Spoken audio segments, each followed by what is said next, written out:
21 सालों से जो बेटी उसकी माँ की रक्षा कर रही थी, जो बेटी उसकी माँ का ख्याल रख रही थी, 24 घंटे उसके पास चिपकी हुई थी, जब वह माँ होश में आई तो माँ ही बेटी को छोड़कर दूर चले गई। जी हाँ, अंजलि जैसे ही होश में आई वैसे ही अंजलि ने आरती को देखा वेद के साथ। अंजलि देखती है कि आरती वेद के साथ तो रह रही है, लेकिन उसी के बीच में कली के साथ अन्याय हो रहा है। कली के साथ पहले ही वेद की शादी हो चुकी है और जब कली ने शादी के पेपर्स वेद को दिखाए तो वेद ने सारे ही शादी के पेपर्स फाड़ दिए। और यह सारी चीजें देखने के बाद अंजलि को ऐसा लगा कि कली के साथ अन्याय हो रहा है। वेद जिसकी पहले ही शादी कली से हो चुकी है, दोबारा उसकी शादी आरती से क्यों होगी? हालांकि वेद ने डिवोर्स पेपर्स भी नहीं बनवाए और इनकी शादी असलियत में भी नकली थी। जो सिंदूर का इस्तेमाल किया गया था वह सिंदूर नकली था, केवल और केवल वह लाल रंग था। लेकिन पूरी कहानी अंजलि को कहाँ पता है, इसलिए अंजलि कली के साथ खड़ी होती है, कली को सहारा देती है और कहती है कि मैं तुम्हारा साथ दूंगी, मैं तुम्हारे साथ केस लड़ूंगी, क्योंकि मेरा नाम है एडवोकेट अंजलि अवस्थी और जिसके साथ भी अन्याय होता है मैं उसी के साथ खड़े होकर केस लड़ती हूँ। अंजलि कली के साथ केस लड़ती है और इस ओर आरती और वेद का साथ देने के लिए आगे आते हैं राघव सिंह राजपूत। जी हाँ, राघव सिंह राजपूत आरती का साथ इसीलिए दे रहे हैं ताकि आरती और राघव सिंह राजपूत का अच्छा रिश्ता बन जाए और जो भी चीजें 21 साल पहले हुई थी वह सारी चीजें दब जाए। लेकिन हम देखने वाले हैं कि जैसे ही अंजलि इस केस को भी रफा दफा कर देगी वैसे ही वह राघव सिंह राजपूत, युवराज सिंह ठाकुर और राजवंशी परिवार के केस के ऊपर आ जाएगी, जहाँ पर हम देखेंगे कि अंजलि इन तीनों ही परिवार को यह केस हराकर भी विजय बनेगी। तो आखिर एडवोकेट अंजलि अवस्थी के कोर्ट में आने के बाद ऐसी क्या चीजें हो गई जिससे राघव सिंह राजपूत भी थर थर कांपने लग गए? तो आखिर पूरी कहानी क्या है, आइए जानते हैं आज के एपिसोड में। कहानी की शुरुआत होती है अंजलि से, जहाँ पर अंजलि पूरी चौल वालों से कहती है कि मेरा नाम है अंजलि अवस्थी। आपको पता ही होगा कि 21 साल पहले मैं एक एडवोकेट थी और एडवोकेट बनकर कोर्ट के अंदर जाके केस लड़ती थी। लेकिन 21 सालों पहले मेरे किसी जानी दुश्मन ने मेरा एक्सीडेंट करवा दिया था, जहाँ पर मैं कोमा में चले गई थी और मेरे पति की मौत हो गई थी। और इतना ही नहीं, वह इंसान मेरी बेटी आरती को भी पूरी तरीके से मारना चाहता था, जिसके लिए उस इंसान ने सुपारी भी दी थी, लेकिन वह इंसान अनफॉर्चुनेटली मार नहीं पाया। उस समय मैं कोमा में चले गई थी और उस समय मैंने सोच लिया था कि इस इंसान को सजा दिलवानी है, मतलब दिलवानी है। और अब 21 सालों बाद एडवोकेट अंजलि अवस्थी वापस आ चुकी है। लेकिन आप सभी चौल वालों से एक रिक्वेस्ट है कि आप यह सारी ही बातें किसी को भी नहीं बताएंगे, क्योंकि एडवोकेट अंजलि अवस्थी कोर्ट में जाकर सभी एडवोकेट को हिलाने वाली है। सभी एडवोकेट अंजलि अवस्थी के नाम से कांपने लगे।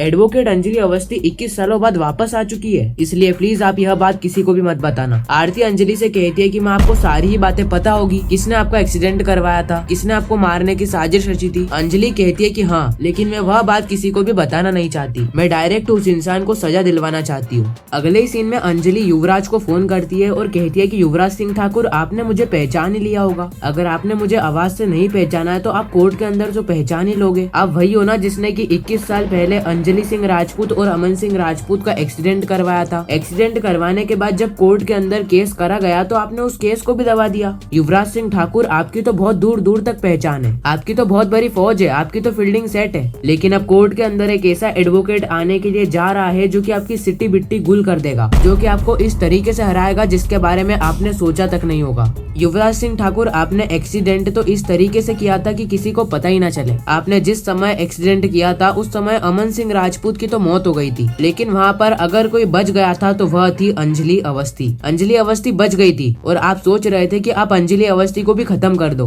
क्योंकि अंजलि अवस्थी जरा सी भी बच गई तो वह कोर्ट के अंदर आकर युवराज सिंह ठाकुर का पर्दा फाश कर देगी। लेकिन भगवान ने चाहा अंजलि ना बचे, इसलिए भगवान ने अंजलि को कोमा में डाल दिया। लेकिन 21 साल बाद अंजलि को होश आ चुका है। अब अंजलि पूरी तरीके से युवराज सिंह ठाकुर को बर्बाद करके रख देगी। युवराज सिंह ठाकुर, मुझे तो यह भी पता है 21 साल पहले जब आपने एक्सीडेंट करवाया था उस समय 100 मीटर दूर पर एक गाड़ी खड़ी हुई थी और वह गाड़ी और किसी की नहीं बल्कि थी एसीपी पंकज पुरोहित की। एसीपी पंकज पुरोहित को सारी ही चीजें पता है और एसीपी पंकज पुरोहित के पास ऐसे सबूत है जो कि आपको पूरी तरीके से बर्बाद करके रख देंगे। 21 सालों पहले उन्होंने आपके ऊपर केस भी किया था, लेकिन उनके पास अच्छा वकील नहीं था और चंद्रभान ठाकुर जो कि पॉलिटिशियन है, जिनकी दूर दूर तक पहचान है, उन्होंने और देश के सबसे बड़े एडवोकेट राघव सिंह राजपूत ने मिलकर इस केस को दबा दिया था ताकि किसी को पता न चले कि यह एक्सीडेंट युवराज सिंह ठाकुर ने किया है। लेकिन अब 21 सालों बाद अंजलि वापस से कोर्ट के अंदर आने वाली है और जब अंजलि अवस्थी को राघव सिंह राजपूत कोर्ट के अंदर देखेंगे और जब देखेंगे कि एडवोकेट एडवोकेट अंजलि अवस्थी राघव सिंह राजपूत को यह केस हरा रही है तो राघव सिंह राजपूत के भी पैरों तले जमीन खिसक जाएगी। अंजलि का नाम सुन के ही राघव सिंह राजपूत का दिमाग खराब हो जाएगा। राघव सिंह राजपूत कांपने लगेंगे